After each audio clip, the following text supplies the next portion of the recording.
नमस्कार बंधुगण, आपण मानंकु समस्तंकु आपणक निजस्व चैनल ज्योतिष दर्पण को मु हार्दिक स्वागत करुछि।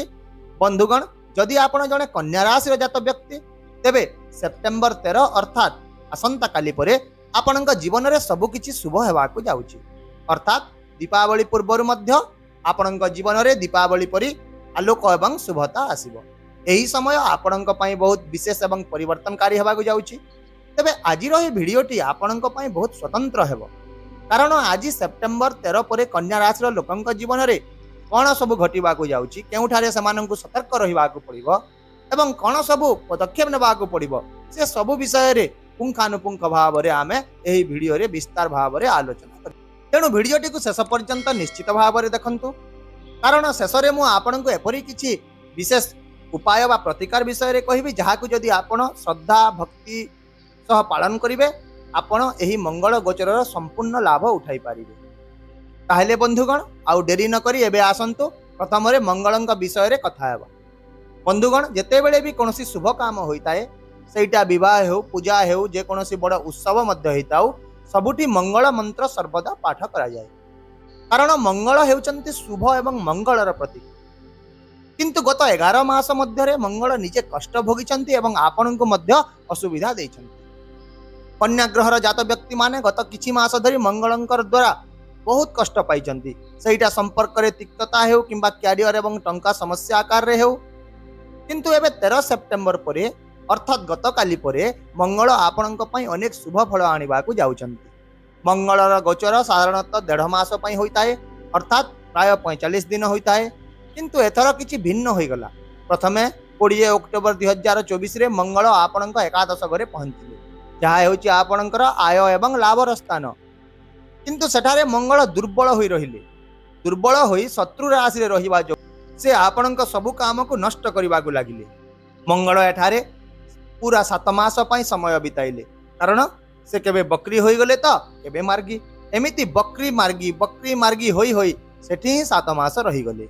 एही समय मध्य रे आयर उत्स गुड़िक बंद हेबाकु लागिला, आर्थिक समस्या देखा देला एवं संपर्क गुड़िक मध्य आपणकर खराब हेबाकु लागिला। दुर्बल मंगल आपणकु क्रोध रे भरी देले, आपणकर कथा रे कठोरता देले एवं बड़ भाई भौणी सहित आपणकर संपर्क मध्य खराब हेबाकु लागिला।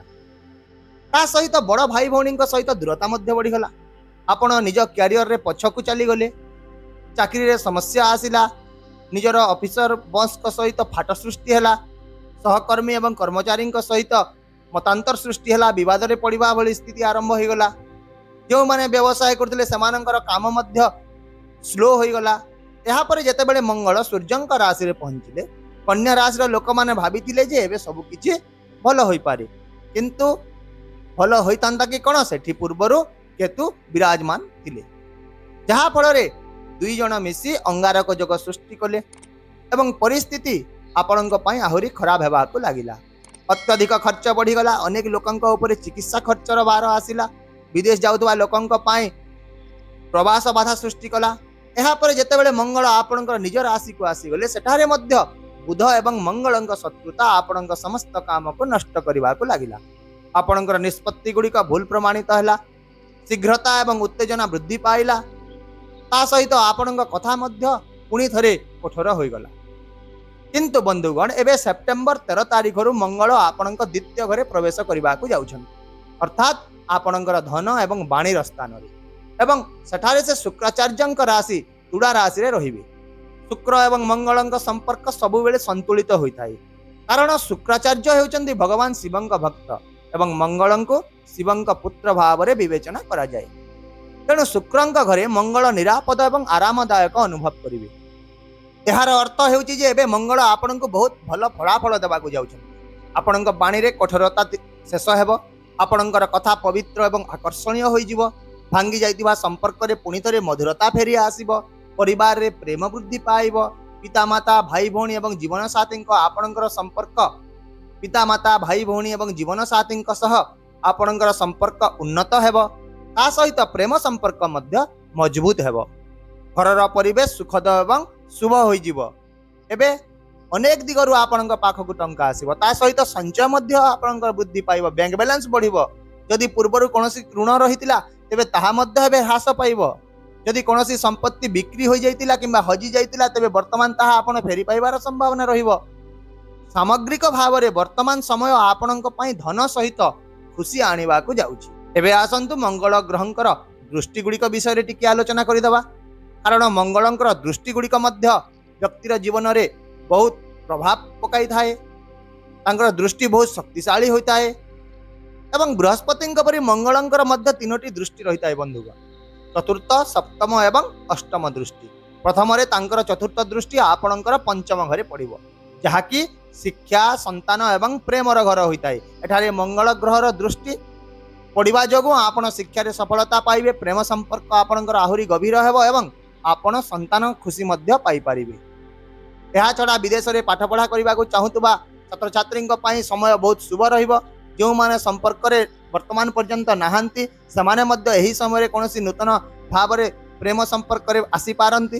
तापरे मंगलंकर सप्तम दृष्टि आपणकर अष्टम घरे पड़िबो, जहा द्वारा यदि पैतृक संपत्ति रे कौन मामला चलीथिला किछि बाधा रहितिला तेबे ताहार समाधान हेबो, पैतृक संपत्ति आपन को प्राप्त हेबो।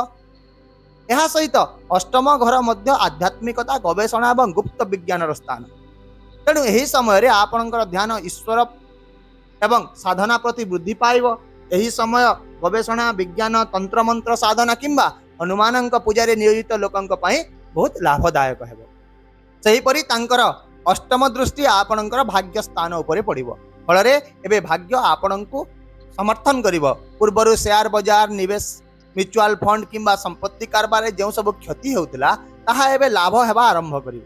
आउ मध्य आपणक पितांक स्थगित काम गुड़िक मध्य समाप्त हेबो एवं आपणको भाग्यर पूर्ण समर्थन मिलिबो। एहा व्यतीत मध्य मंगल आपणक तृतीय एवं अष्टम घरर कर्ता होइथाନ୍ତି। तृतीय घर हेउची आपणकर कठिन परिश्रम एवं वीरत्व पराक्रम स्थान। तेणु यही समय आपण टिके कठिन परिश्रम करंतु, बाकी काम आपे आपे सबू हो सहित डिजिटल मार्केटिंग ऑनलाइन व्यवसाय भ्रमण एवं मार्केटिंग सहित जड़ित लोक माने यही समय बहुत उन्नति करिवे। तेबे बंधुगण एहीपरि भाव में यही समय आपणक पई बहुत शुभ हेबाकु जाउछि। ए पर्यंत जहाँ भी अशुभ समय चलीथिला ताहा शेष हेबाकु जाउछि एवं एबे केवल मंगल ही मंगल हेबो। शेषरे आसंतु एबे किछि प्रभावशाली प्रतिकार विषय रे आलोचना करिबा। जेहेतु आपणक राशिर कर्ता हेउचंती बुध, तेणु भगवान गणेश को पूजा करंतु एवं ओं गं गणपतये नमः यही मंत्र जप करंतु। ता सहित आपणक भाग्यर कर्ता हेउचंती शुक्र महाराज, तेणु शुक्रंक बीज मंत्र ओं द्रांग द्रिंग द्रोंग सह शुक्राय नमः यही मंत्र जप करंतु। यह सहित भगवान हनुमान को पूजा करी हनुमान चालीसा पाठ करंतु। सुंदरकांड मध्य पाठ करि पारिबे। हरे 3 थर 5 थर 7 थर किंबा 11 थर जेते थर हेउ आपण पाठ करंतु। एसबु सहित मंगलवार दिन एक त्रिकोणीय पताका नियंतु, जो कि हनुमान पर्वत धरिथिबे एवं तले जय श्रीराम लेखा होइतिबो। सही पताका को नहीं जेकोसी मंदिर रे आपण उत्तोलन करि दियंतु। देखिबे आपण को निश्चित भाव में मंगल देव एवं हनुमान का आशीर्वाद मिले। आशा करुछि मो द्वारा दिया यही सूचना आपण को निश्चित भाव में पसंद आसिबो। यदि वीडियोटी पसंद आसिला तेबे वीडियोटी को लाइक करंतु, हाइप करंतु, शेयर करंतु एवं आपणकर मूल्यवान मतामत कमेंट करी हमको निश्चित भाव में जणांतु। ता सहित चैनल को यदि प्रथम थर पई देखुचंती तेबे सब्सक्राइब निहाती करि दियंतु।